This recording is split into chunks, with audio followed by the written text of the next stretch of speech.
I went camping about 3 weeks ago in the Huntsville National Forest in Texas.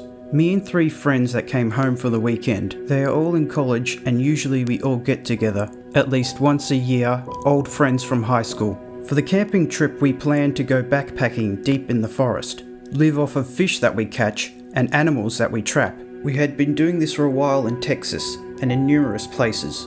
Arizona, Colorado, if anyone is familiar with the Spanish peaks there, New Mexico, so we're pretty much used to anything you'd encounter out there. It was my turn to pick where we went camping, so I choose Huntsville. More accurately, it's Huntsville, New Waverly. So we drive up there, park our car in a camping spot, and start walking off into the forest. We had some laughs along the way. Everyone's catching up on each other's lives. We walked until it started to get dark, and set up camp where we stopped. Everyone gathered wood to make a fire, and we set our tent up, and we do what we always do, try to scare each other with weird stories. Around this time we started to smell something very faint.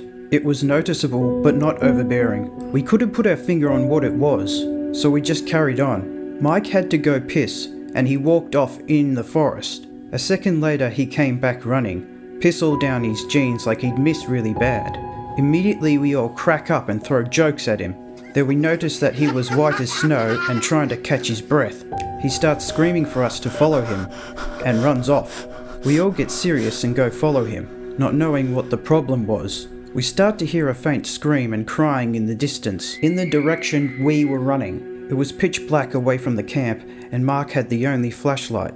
We left ours at the camp. He had his from his trip taking a piss. So at this stage we didn't have much choice but to follow the light, which was frantically pointing here and there in front of him. The scream gets closer and Mike starts to slow down.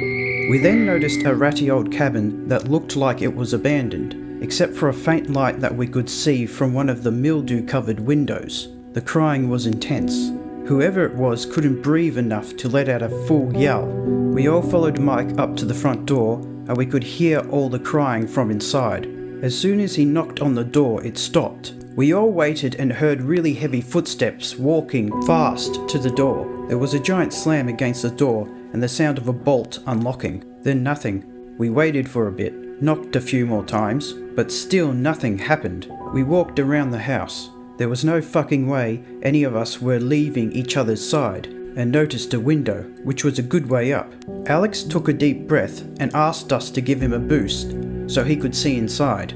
Me and Mike lifted him up to the window. We watched him brush away dirt and webs from the window and placed his face close enough to the window to try and see something. There was a quick beat.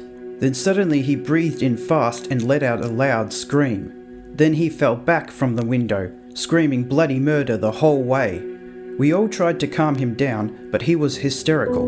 We went to him, but he started to shake, punch, kick, cuss, you name it, and then took off towards the camp. None of us wanted to separate, so we all ran close behind. We caught up to him and grabbed him and set him down. The fire was dying out, so I grabbed some nearby wood that we collected and added it to the fire. My hands were shaking and I had something to do.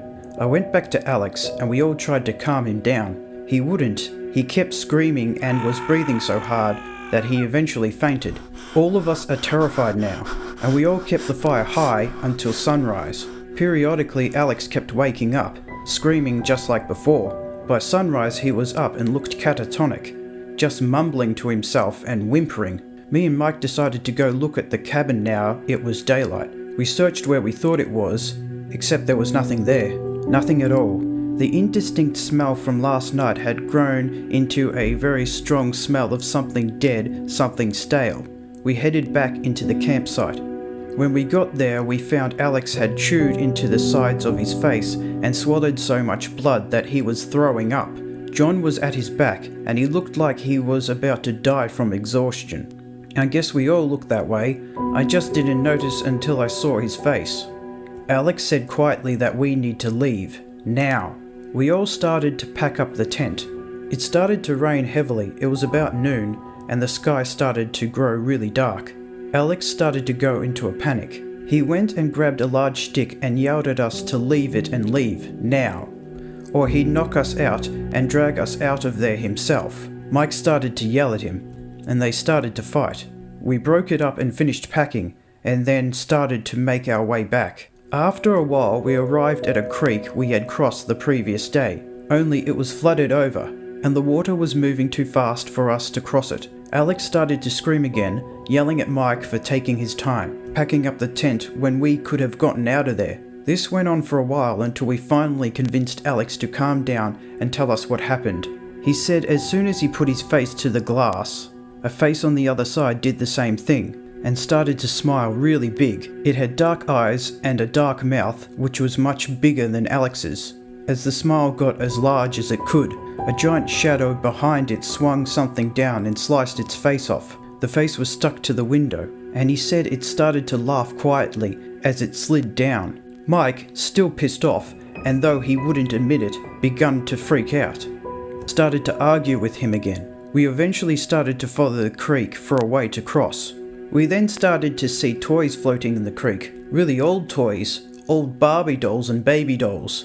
This wasn't like any old trash floating in the creek, though. This was a lot of Barbie dolls, a lot of baby dolls. One washed towards the side and Mike picked it up. It had some kind of old voice chip that was dying and started to say some gurgling words we couldn't understand, followed by its sad excuse for laughter. Then it sounded like it was whispering. We thought the batteries must be dying. He threw it down. We kept going. The sun was starting to set. Alex was freaking out more now and was whimpering and breathing heavily. We all started to see shadows move behind the trees. Something we all called BS on until we all were seeing it. It was barely light out and we stop as we see the cabin right in front of us. None of us knows what to think. Mike says, "This is bullshit. I'm going in there." Alex tries to stop him. We all do. All of us just want to go home. Mike says to all of us to fuck off, do our own thing. He doesn't care anymore. This is all bull. We start to hear hundreds of the same sort of baby doll as before, laughing, whispering and trying to sing. We start to move forward past the cabin, all of us, and kept pushing forward. We smelled something dead in the air, something stale, the same thing as before. We started to hear something crying and something screaming. We kept on going. We eventually crossed the creek and left the woods. We got back to the vehicle and got in. It's pitch black and we drive.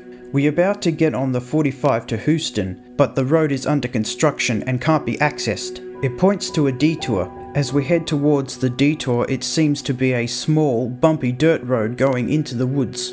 We then see a young girl come up to us. She looks like she's in trouble, young and pretty. She approaches the passenger side door and she looks like she's really drugged up or beaten up. Alex doesn't roll down the window, nor does he open the door. She reaches for the handle and he immediately locks it. She puts her face on the window and starts to smile really big. We floor it. Alex starts to cry and scream and we are all breathing heavy. We finally cut on a street that takes us to the 45 and we take it the whole way. When we get back to my apartment, everybody doesn't know what to say and we all break apart and go our separate ways. Mike messages me later and says he is going to go back. I try to convince him not to, and all he does is say it was our minds that were screwing with us. I think he just went to prove to himself he wasn't scared. I can't smell that stench anywhere now. I don't go out anymore. I just stay in and don't answer the door. Last week, everyone I met was acting really strange.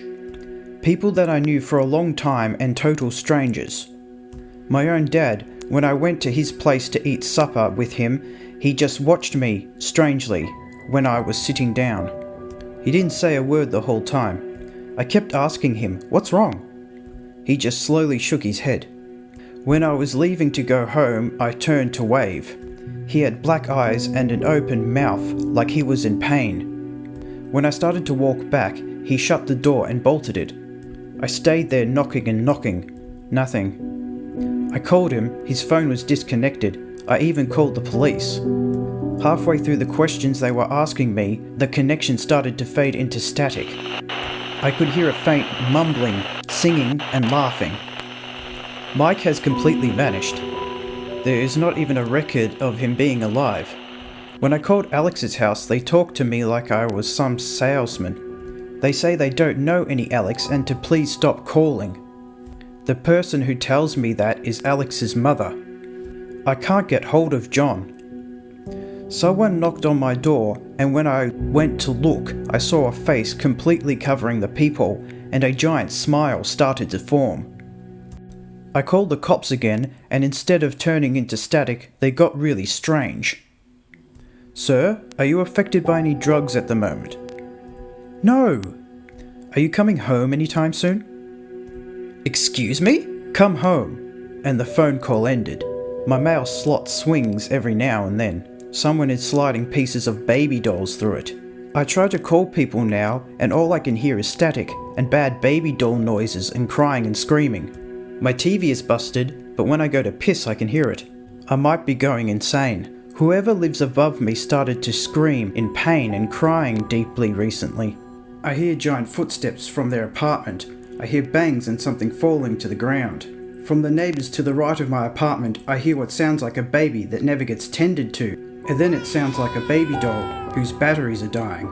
My phone has been ringing now, and it's Alex telling me things in a language that I've never heard before, nor could even manage to repeat. I kept getting emails of pictures of black and small colorations. Now I can't even access my email. Someone knocks on the door, then they slam against it. I hear the bolts unlocking one by one, and I run to make sure to lock them all back. Then I sit down and begin to cry.